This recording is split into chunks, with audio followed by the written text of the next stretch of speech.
Vamos una vez más a Romanos capítulo 3. Romanos capítulo 3, quisiera leer de nuevo los versículos 9 y 10. Romanos capítulo 3. Entonces, ¿qué? ¿Somos nosotros mejores que ellos? En ninguna manera. Porque ya hemos denunciado que tanto judíos como griegos están todos bajo pecado, como está escrito, no hay justo, ni aún uno. En esas películas cuya trama gira en torno a un juicio, ya sea una demanda civil, ya sea alguien que está siendo juzgado por homicidio, una de las partes más emocionantes es el alegato final, cuando la defensa o la fiscalía están tratando de demostrar que la persona que está siendo juzgada es culpable o es inocente. Bueno, el pasaje que nosotros vamos a considerar en la mañana de hoy es algo así como el alegato final de la fiscalía. Pablo está actuando aquí como el fiscal general del universo, nombrado por Dios. Y él está tratando de probar el problema o de demostrar el problema que toda la raza humana tiene delante de Dios, con la justicia de Dios. Pablo comienza su alegato, si ustedes recuerdan, enfocando la condición del mundo pagano en sentido general, Romanos 1:18 hasta el final.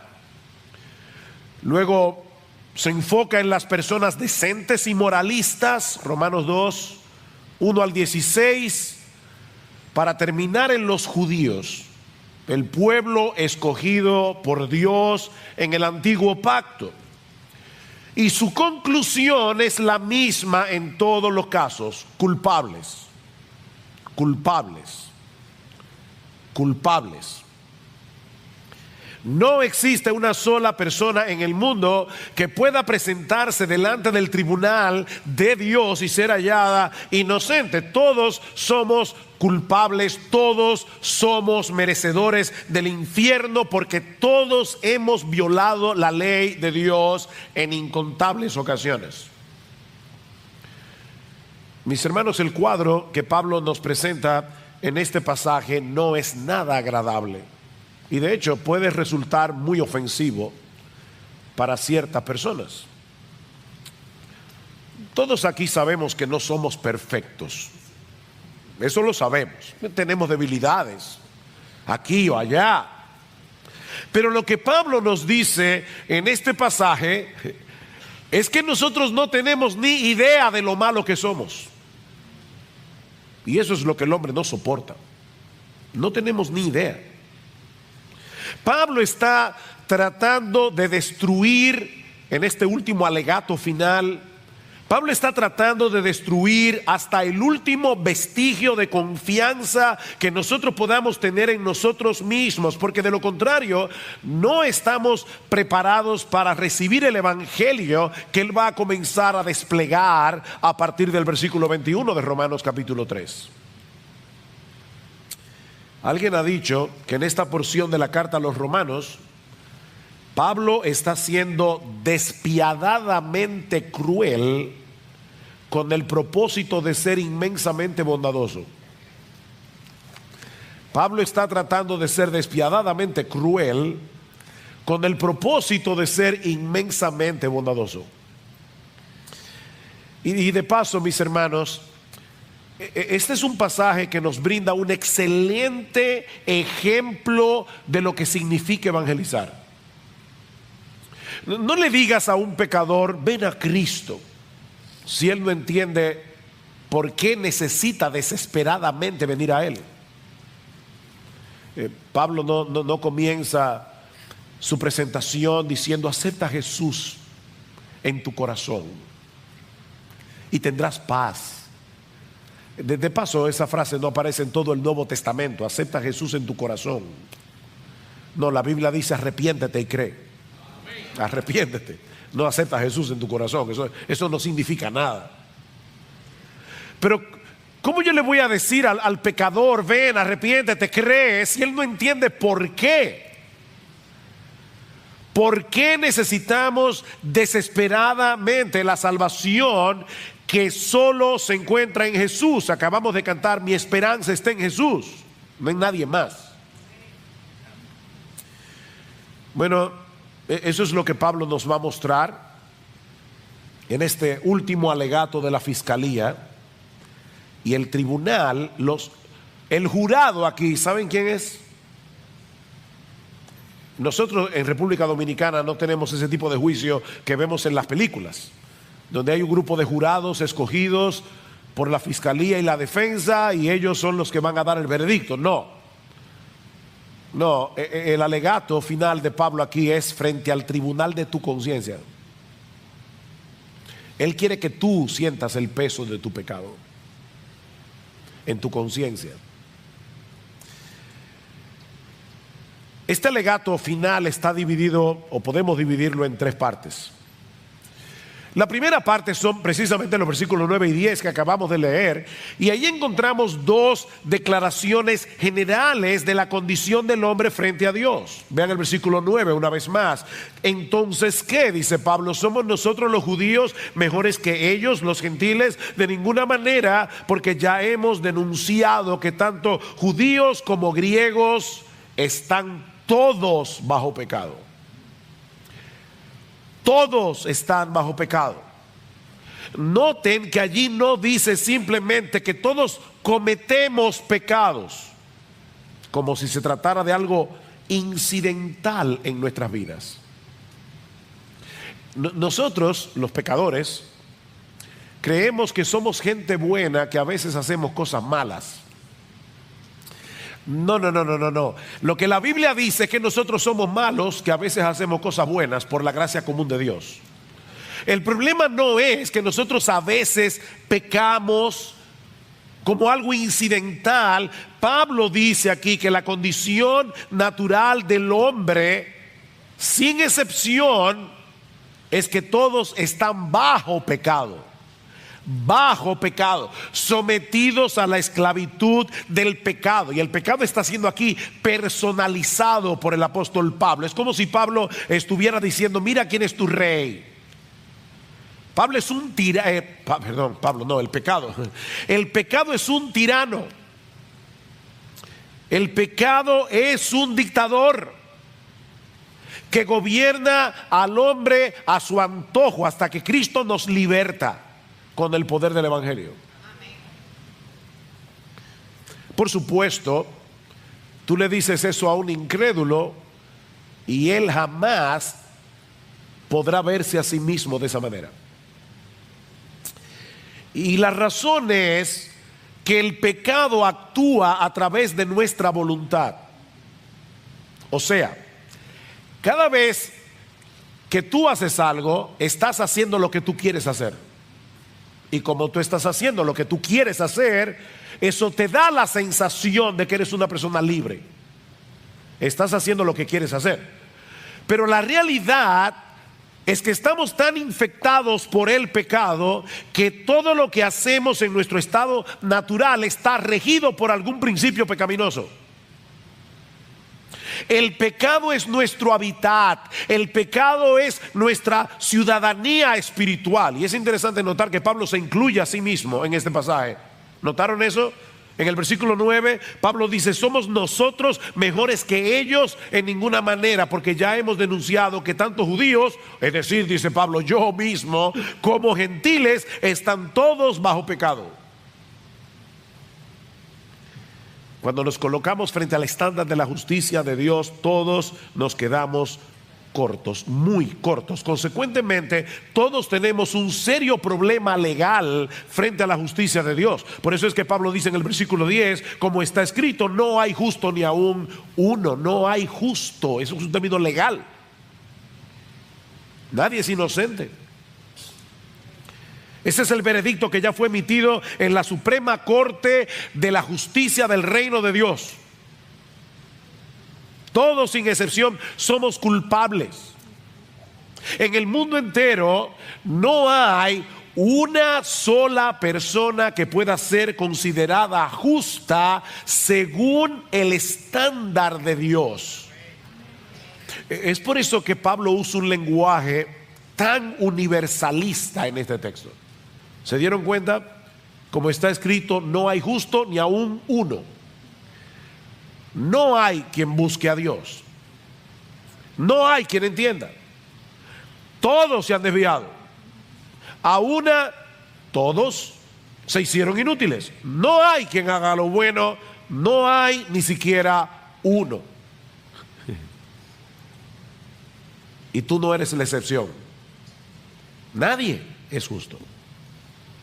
Ahora, puede ser que tú no te percibas de esa manera porque te comparas con otras personas y tú ves que eres mejor que otros en algunos aspectos. Definitivamente, casi seguro que tú eres mejor que Hitler o Trujillo o Mussolini. Claro que sí. El problema es, mi amigo, que nosotros no seremos juzgados en comparación con otras personas. Nosotros seremos juzgados según el patrón de Dios. Nosotros seremos juzgados en relación con Dios. Ustedes recuerdan el primer mandamiento que citamos la semana pasada: amarás al Señor tu Dios con todo tu corazón, con toda tu alma, con toda tu mente, con todas tus fuerzas. Y dice el Señor Jesucristo, y el segundo es semejante a este: amarás a tu prójimo como a ti mismo. O sea, nosotros tenemos que amar a Dios con todo nuestro corazón, con toda nuestra alma, con todas nuestras fuerzas, y debemos dedicar la misma devoción con la que nosotros nos amamos a nosotros mismos, debemos dedicarla para amar a otros. ¿Eres inocente o eres culpable? No hay una sola persona que sea justa, porque nadie llena esa medida. Todos nosotros nos amamos a nosotros mismos con todo nuestro corazón, con toda nuestra alma y con todas nuestras fuerzas. Cada cosa que hacemos, cada decisión que tomamos es en función de nuestro propio yo. Nos idolatramos a nosotros mismos. Es por eso que Pablo va a decir más adelante en Romanos capítulo 3, versículo 23, que todos hemos pecado y nos hemos quedado cortos de alcanzar la gloria de Dios. Es decir, en vez de hacer las cosas para que Dios se vea bien, en vez de hacer las cosas para que Dios reciba alabanza, para que Dios reciba gloria, para que la gente lo admire a Él, todo lo que nosotros hacemos es para que la gente nos vea a nosotros. Buscamos nuestra propia gloria, somos orgullosos, somos egoístas. Sí, es posible que algunas personas luzcan mejor que otras,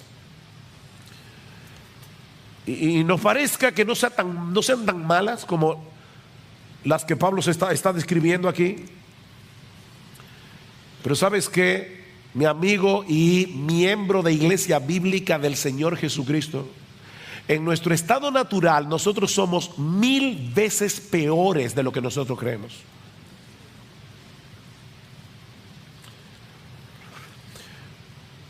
Leí en estos días un ejemplo que creo que puede ilustrar esto.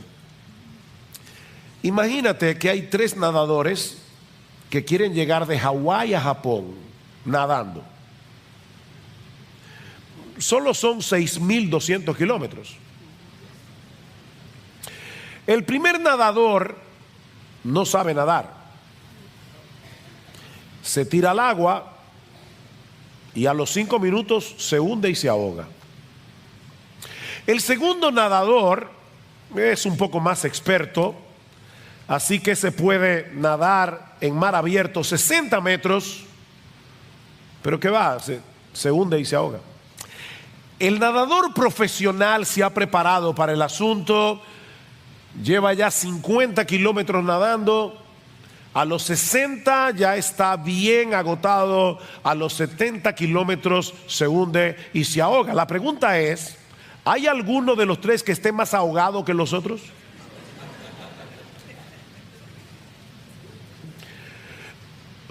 Unos llegaron más lejos, pero todos están igualito de muertos.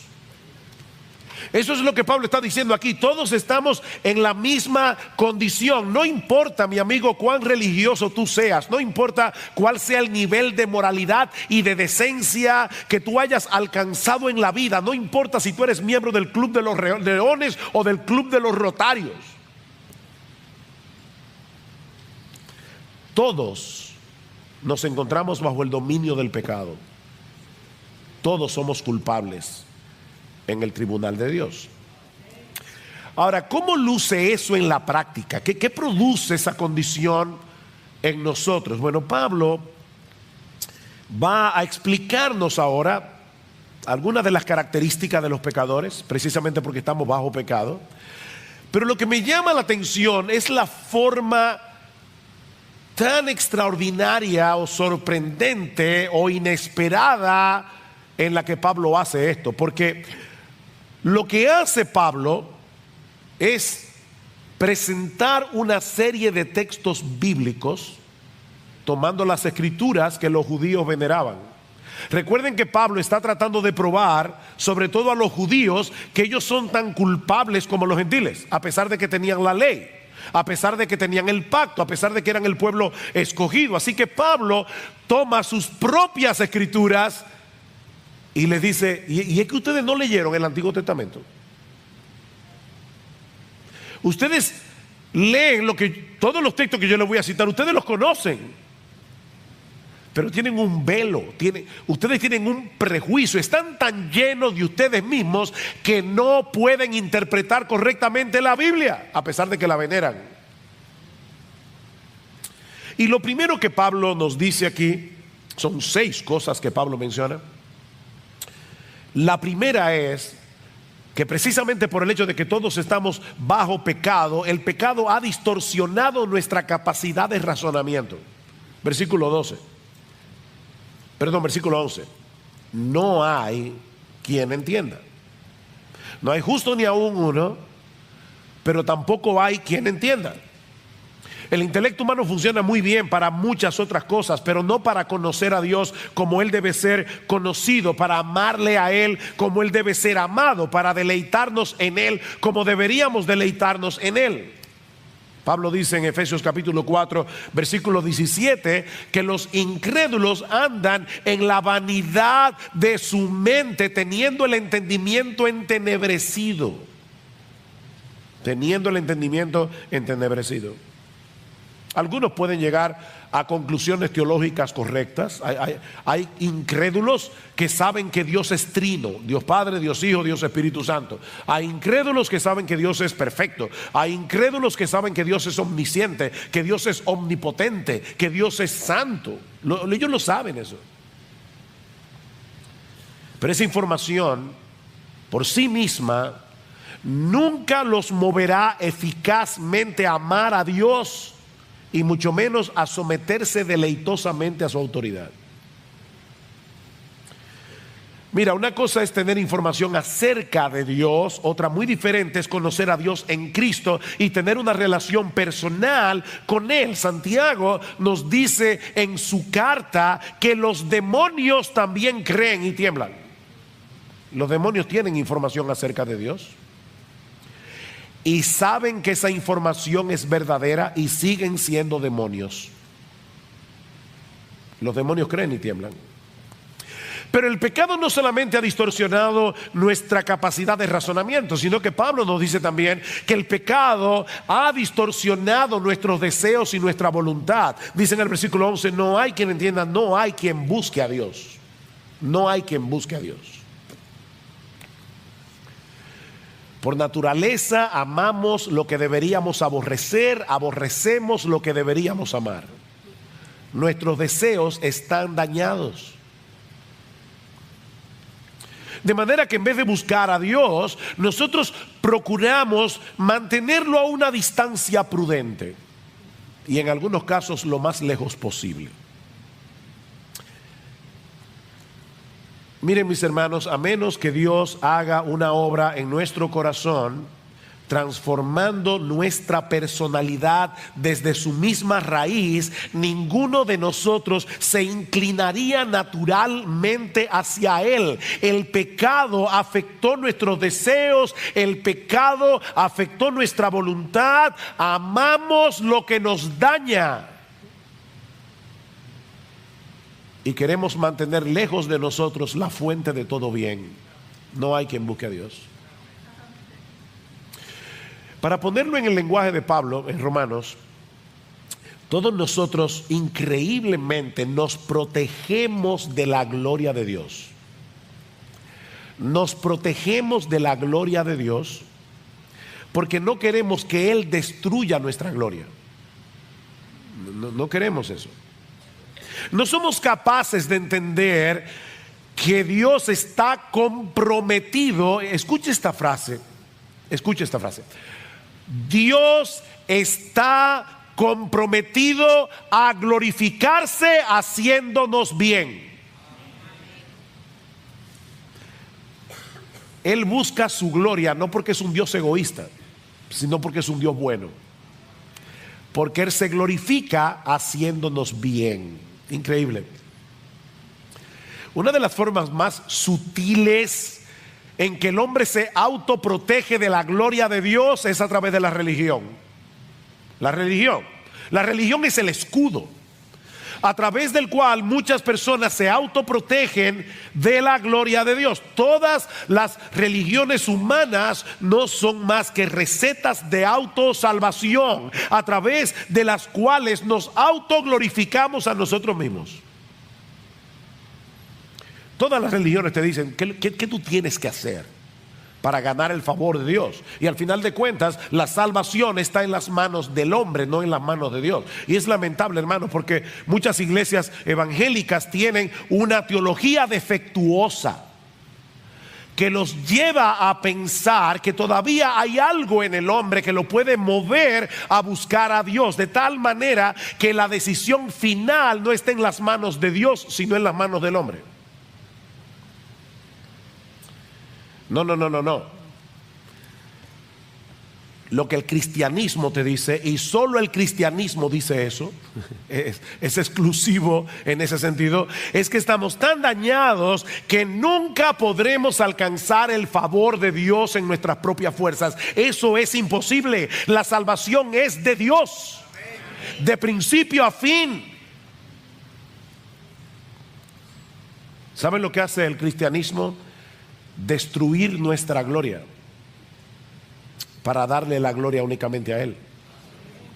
Mas por obra suya, dice Pablo en 1 Corintios, mas por obra suya estáis vosotros en Cristo Jesús. Si no hubiera sido por la obra de Dios, no estaríamos en Cristo Jesús, el cual se hizo para nosotros sabiduría de Dios y justificación y santificación y redención, para que tal como está escrito, el que se gloría, que se gloríe en el Señor. No hay gloria humana. Por supuesto, si nuestros deseos, si nuestro entendimiento y nuestros deseos han sido afectados por el pecado, eso afectará también nuestro comportamiento. Vean el versículo 12. Todos se han desviado, a una se hicieron inútiles. No hay quien haga lo bueno, no hay ni siquiera uno. Bueno, pastor, yo lo iba siguiendo en el mensaje y estaba de acuerdo. Ahora sí que no. ¿Usted va a negar que hay personas en el mundo, incluso personas que no son cristianas, que hacen cosas buenas? Sí, es verdad. Por el simple hecho de haber sido creados a la imagen de Dios, el hombre tiene inclinaciones hacia cosas que son buenas en sí mismas. No hay que ser cristiano para ser un padre que ama a sus hijos. Hay esposos no cristianos que nunca le han sido infieles a sus esposas. Hombres fieles. Hay hombres que son honestos en sus negocios.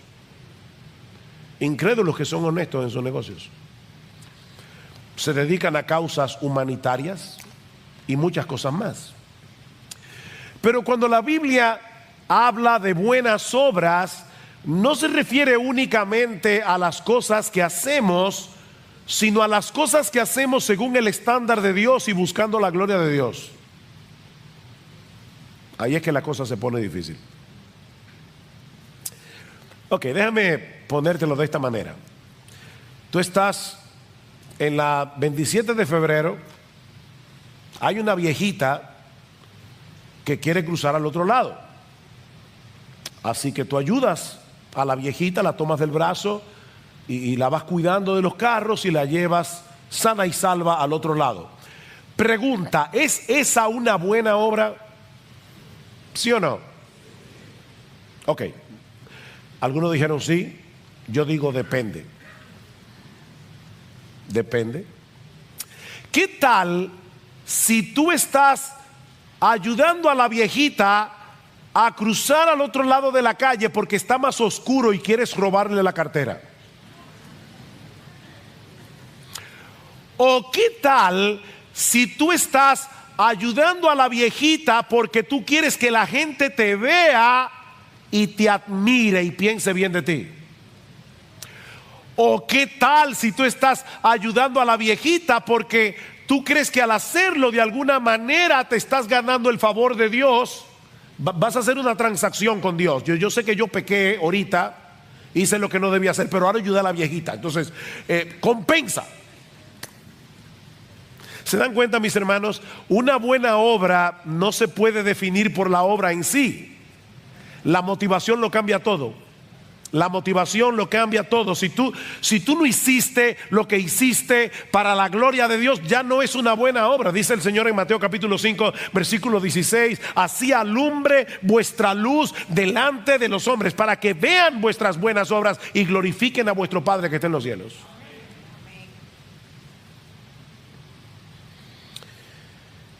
Todos nosotros somos como suciedad, dice Isaías, y todas nuestras justicias son como un trapo de inmundicia delante de Dios. No hay quien haga lo bueno. Ni siquiera uno.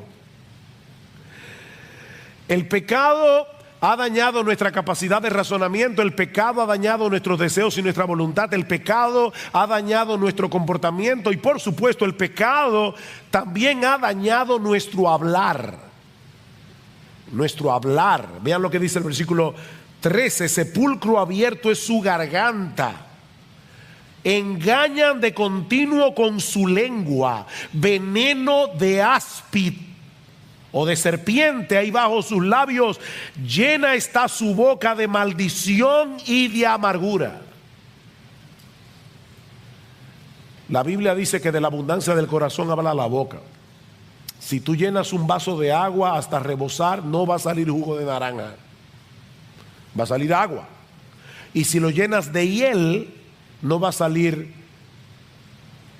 morir soñando. Los dominicanos van a entender eso. Va a salir hiel.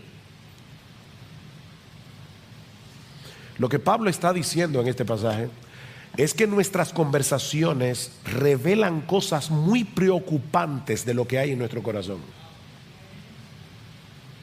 Muy preocupantes. Si un hombre como Isaías, el profeta, cuando vio la gloria de Dios, dijo: ay de mí, porque siendo hombre inmundo de labios y habitando en medio de un pueblo que tiene labios inmundos, han visto mis ojos al rey. ¿Tú quieres saber cuán malo es el hombre? Escucha lo que dice. A todos nosotros nos molesta que nos mientan. ¿No es así? Nos molesta que hablen de nosotros a nuestras espaldas. Nos duele profundamente que nos traicionen. Sin embargo, la mentira es sumamente común. El chisme es sumamente común. El mundo es un lugar peligroso en el cual vivir, porque el ser humano es chismoso y engañador, es cruel con su boca. en el momento en que tú menos te lo esperas, te enteras de que alguien en quien tú confiabas ha estado hablando mal de ti. Y eso sí duele. A ti no, a mí sí. Eso duele. Ahora déjame hacerte una pregunta, honestamente. Tú nunca has cometido ese pecado.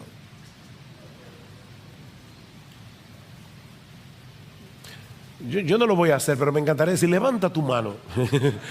¿Tú nunca has hablado mal de nadie a sus espaldas? Nunca. No. Bueno, por lo menos, si tú crees que no, estás cometiendo el otro pecado. Eres un mentiroso.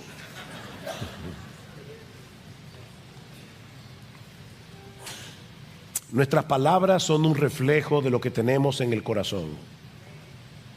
Nos promovemos a nosotros mismos mientras manchamos la reputación de otros. Somos más prontos para criticar que para alabar. Destilamos amargura y descontento. Justificamos lo injustificable. Alguien decía que nosotros usamos nuestras lenguas para mentir y proteger nuestros propios intereses al mismo tiempo que dañamos los intereses de los demás. Y eso nos lleva de la mano a la siguiente característica que Pablo menciona, y es que el pecado, por supuesto, ha dañado nuestras relaciones interpersonales. El pecado ha dañado nuestras relaciones interpersonales. Sus pies, versículo 15, son veloces para derramar sangre. Ahora no olviden, todo eso son citas bíblicas. Citas bíblicas, una tras otra. Sus pies son veloces para derramar sangre. Destrucción y miseria hay en sus caminos, y la senda de paz no han conocido. Bueno, pastor, ahora sí que pasé la prueba. Yo no soy esa persona que Pablo está describiendo aquí. ¿Tú estás seguro de eso?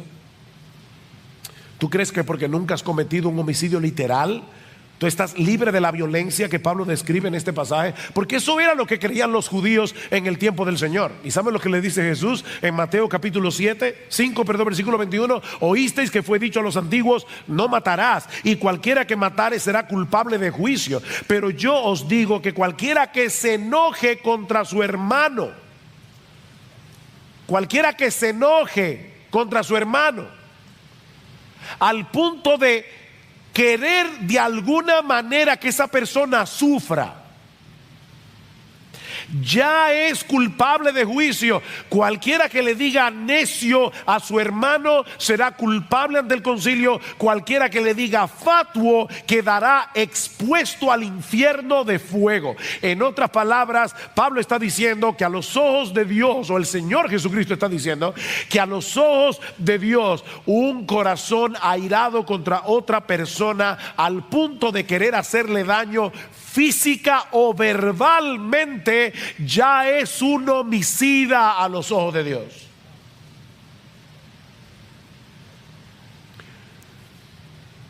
Puede que no le pongas un dedo encima, pero tan pronto comenzamos a usar expresiones hirientes, irónicas, denigrantes, para descargar nuestra ira, para descargar nuestro enojo, ya somos culpables de homicidio, dice Jesús.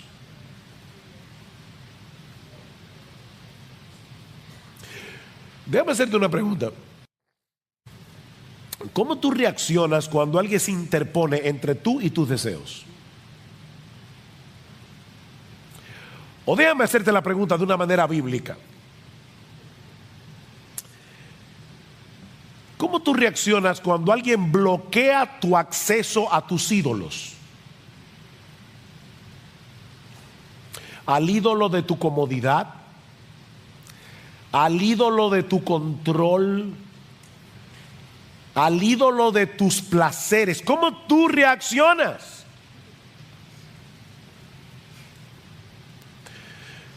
Padres Padres, el hecho de tener este entendimiento de la naturaleza humana será de vital importancia para la crianza de nuestros hijos. De vital importancia, a menos que veamos a nuestros hijos a la luz de lo que Pablo nos está diciendo en este pasaje, no vamos a entender muchas de sus reacciones. Cuando los estorbamos, no vamos a entender por qué nuestros hijos, lo mismo que nosotros, necesitamos desesperadamente el evangelio. Y de paso, eso también nos ayuda a entender por qué el proceso de santificación es tan difícil. Porque nosotros somos justificados en un instante, cuando creemos en Jesús, su justicia perfecta es puesta en nuestra cuenta, pero ahora tenemos que lidiar con nuestros hábitos pecaminosos que adquirimos en nuestra antigua vida. Nuestros pies quieren seguir corriendo hacia el mal, nuestra boca quiere seguir hablando lo que no debe hablar, nuestro corazón sigue inclinado por el pecado que mora en nosotros, al mal. Ahora, la parte más crítica de este diagnóstico es el hecho de que el pecado ha dañado nuestra relación con Dios. Versículo 18. No hay temor de Dios delante de sus ojos. No hay temor de Dios delante de sus ojos. Toda nuestra vida está al garete, es un barco sin timón hasta que aprendemos quién es Dios y comenzamos a vivir en consecuencia. La Biblia dice en Proverbios capítulo 1 versículo 7 que el principio de la sabiduría, el ABC de la sabiduría es el temor al Señor. El temor al Señor. Y una de las mejores definiciones que nosotros tenemos en la Biblia de lo que es ese temor, la encontramos en el Salmo 16, versículo 8. Al Señor he puesto siempre delante de mí. Al Señor he puesto siempre delante de mí, porque está a mi diestra, permaneceré firme. ¿Qué es el temor del Señor? Es vivir con la conciencia de que toda tu vida está siendo vivida frente a la cara de Dios. Salmo 139. ¿A dónde me iré de tu espíritu? ¿A dónde huiré de tu faz? Dice el texto hebreo. No importa dónde te vayas, estás en la presencia de Dios. Pero nosotros no estamos conscientes de la presencia de Dios y por eso no tenemos temor de Dios. Otro texto sorprendente para describir de qué se trata el temor piadoso hacia Dios, porque un pecador puede tenerle terror al castigo de Dios, y es correcto que le tengas temor, pero no es de ese temor que Pablo está hablando aquí. Un texto sorprendente para entender lo que es el temor a Dios es el Salmo 130, versículos 3 y 4. Dice el salmista: Señor, si tú tuvieras en cuenta las iniquidades, ¿quién podría permanecer en pie? Pero en ti hay perdón para que seas temido. Espérate. Si yo leyera en ti hay castigo para que seas temido, yo podría entenderlo. Pero el salmista está diciendo: en ti hay perdón. Y es precisamente ese perdón, la conciencia de que tú eres un Dios perdonador, lo que produce temor en mi corazón. ¿De qué temor es que está hablando el salmista? Es una mezcla de asombro, gratitud, reverencia ante la persona de Dios, porque siendo un Dios tan santo, Él está dispuesto a perdonarnos. ¿Cómo deberíamos vivir con la conciencia de que estamos frente a un Dios así? Pero el incrédulo ha decidido vivir de espaldas a Dios, como si lo que él pensara de las cosas no tuviera la menor importancia, como si nunca nosotros fuéramos a presentarnos, a comparecer delante de su tribunal para dar cuenta de nuestra vida. Miren, si nosotros tuviéramos que resumir en una sola frase por qué el mundo está como está, el versículo 18 del capítulo 3 lo resume perfectamente: no hay temor de Dios delante de sus ojos. Esa es la condición humana. El término que usan los teólogos para etiquetar esta condición es depravación total o corrupción radical. O sea, una corrupción que llega hasta la raíz. Lo que esta expresión significa, depravación total, corrupción radical, no es que todos los hombres sean todo lo malo que pudieran llegar a ser, o que todos los seres humanos sean completamente incapaces de hacer alguna cosa que sea relativamente buena. No. Lo que esto significa es que todas las facultades del hombre han sido dañadas por el pecado. Nuestra mente ha sido dañada por el pecado, nuestra voluntad ha sido dañada por el pecado, nuestras emociones han sido dañadas por el pecado. Estamos dañados. Recuerda, Pablo muy sabiamente no nos está dando su conclusión de lo que él ve en el hombre. Él está citando la Biblia para decirnos: eso es lo que Dios ve en el hombre. Este no es el alegato de Pablo, es el alegato de Dios.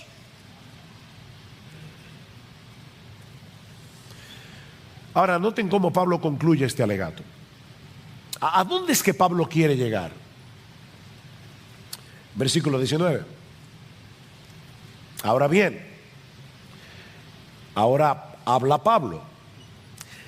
Sabemos que cuanto dice la ley, lo dice a los que están bajo la ley, para que toda boca se calle o se cierre, como dice la Reina Valera, y todo el mundo sea hecho responsable ante Dios. El propósito de estas palabras de Pablo es dejar al hombre sin excusas. Decía Martin Lloyd Jones que nadie puede llegar a ser cristiano hasta que se calle la boca. Nadie puede llegar a ser cristiano hasta que se calle la boca, hasta que se quede sin argumentos para seguir defendiendo su supuesta autojusticia. Nadie será cristiano hasta que su boca se cierre.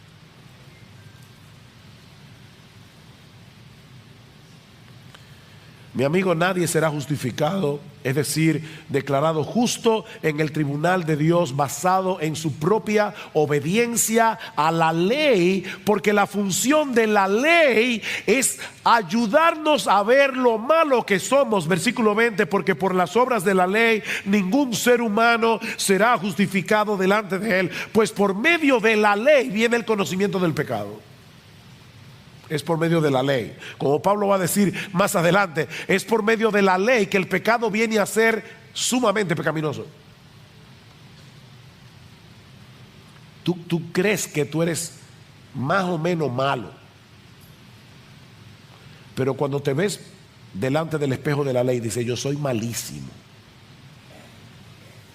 Malísimo.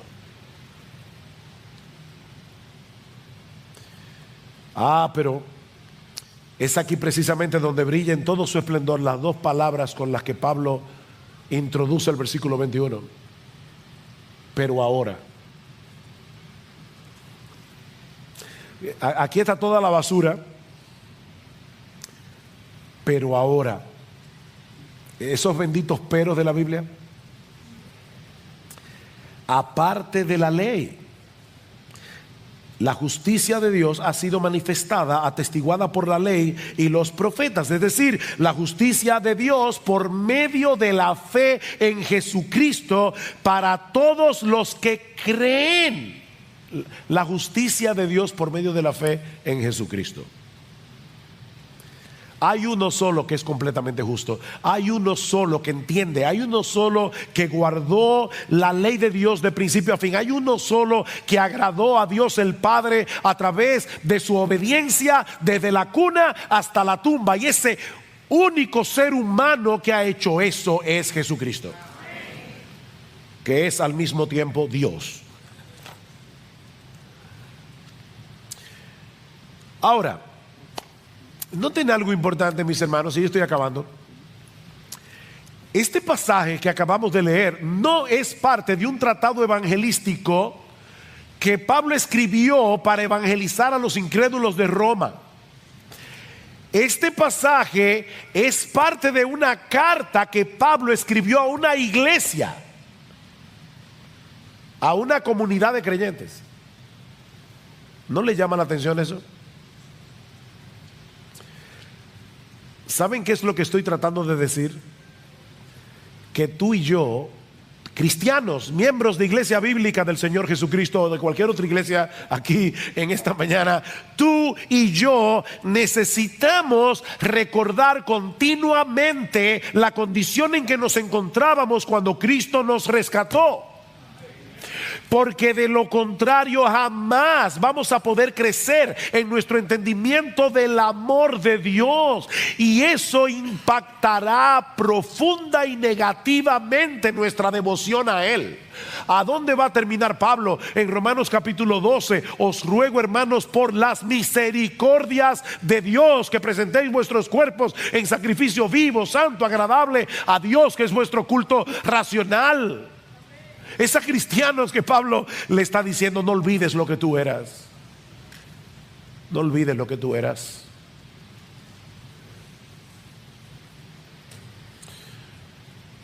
Estaba oyendo esta semana a un gran predicador, Voddie Baucham,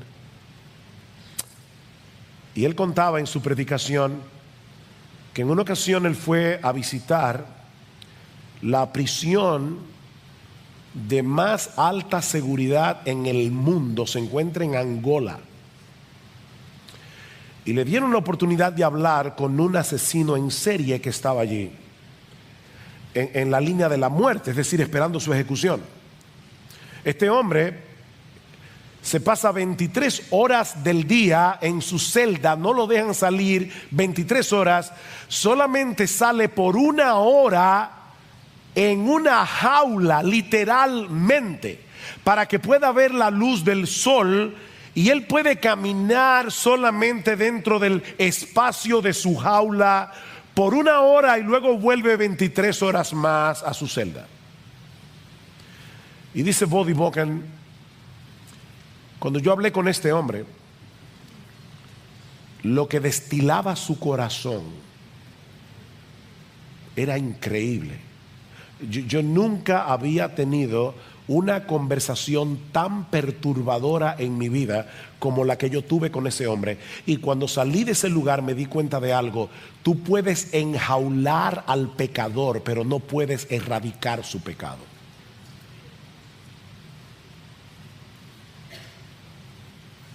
Eso solo puede hacerlo Jesucristo.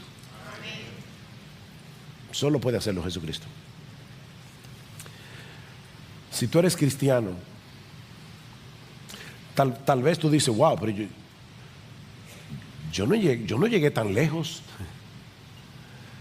porque la gracia común de Dios te estorbó. Pero tú y yo somos de la misma masa que ese hombre.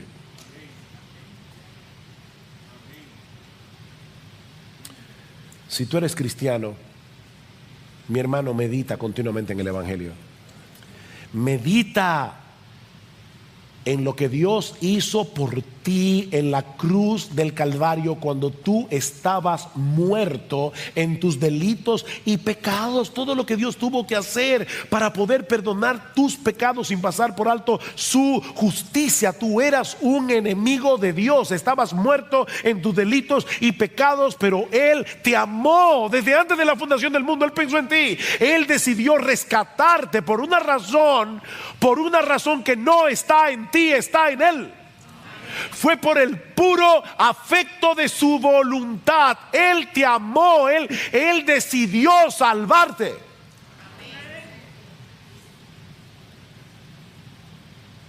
Mira, si tú no entiendes eso, no vas a poder crecer en humildad, no vas a poder crecer en tu devoción a Dios, no vas a poder tener una vida fructífera en el Evangelio. Porque así dijo el alto y sublime, el que habita la eternidad y cuyo nombre es el Santo: yo habito en la altura y la santidad, y con el quebrantado y humilde de espíritu, para hacer vivir el espíritu de los humildes y para vivificar el corazón de los quebrantados.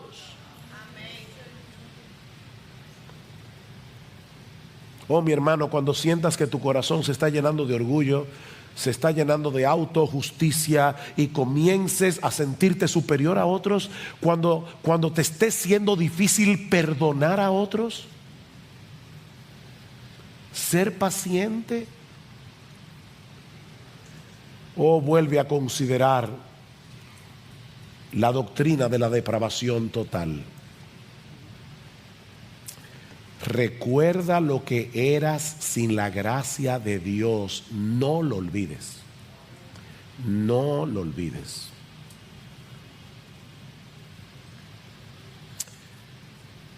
Y si tú estás aquí sin Cristo,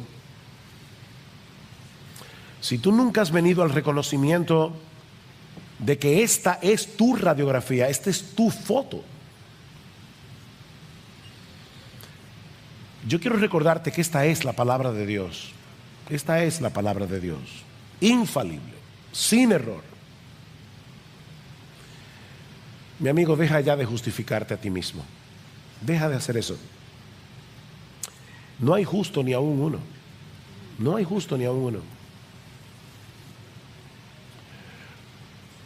Spurgeon cuenta la historia de un rey que era muy bueno, muy bondadoso.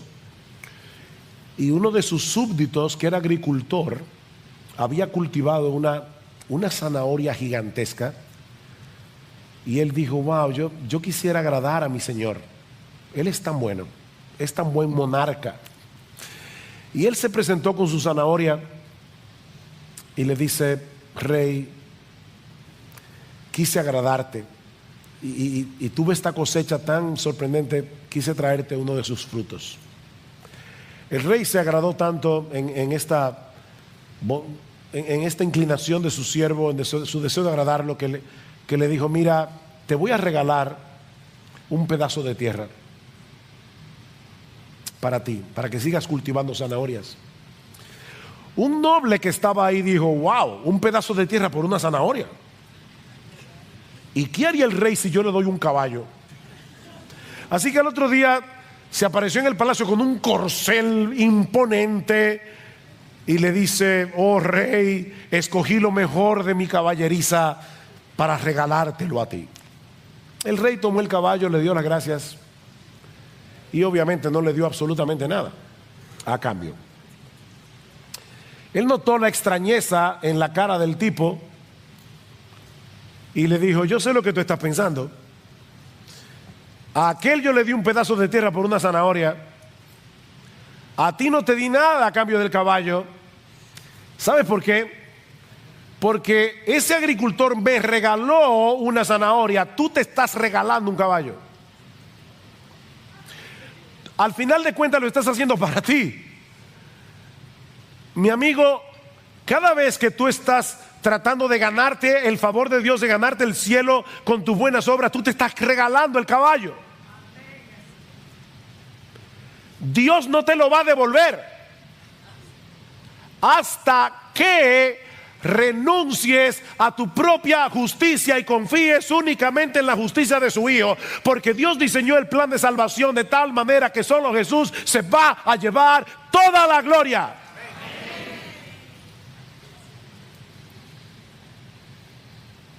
Mi amigo, tú ni siquiera tienes la capacidad de inclinar tu corazón hacia Dios. Tú no puedes hacer eso en tus propias fuerzas, a menos que Él haga una obra en ti. Ahora, ¿sabes cuál es el medio que Él usa para hacer esa obra? Escuchar las verdades que yo te he estado predicando desde hace una hora. A través de la predicación del Evangelio. Ningún ser humano va a procurar salvarse hasta que descubra su propia impotencia para salvarse. Recuerda, esa es la gran diferencia entre el cristianismo y todas las demás religiones. Mi amigo, la oferta del Evangelio es que hay perdón en Cristo para todo aquel que se arrepiente de sus pecados y descansa únicamente en la justicia perfecta de Jesús para ser salvo. Sí tenemos un grandísimo problema delante de Dios, pero gloria a Él. Él envió para resolver ese problema a un grandísimo Salvador. Ven a Cristo y pídele a Él que te haga percibir tu impotencia, lo horrendo que es tu pecado. Porque dice la Escritura que Él no despreciará al corazón contrito y humillado. Ningún ser humano que venga a Cristo buscando perdón recibirá otra cosa.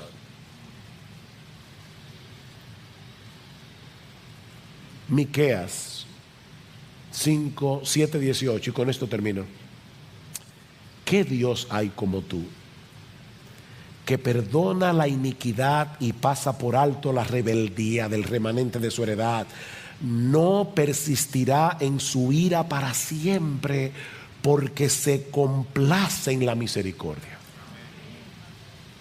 Dios se complace en la misericordia, volverá a compadecerse de nosotros, hollará nuestras iniquidades, sí, arrojarás a las profundidades del mar todos nuestros pecados.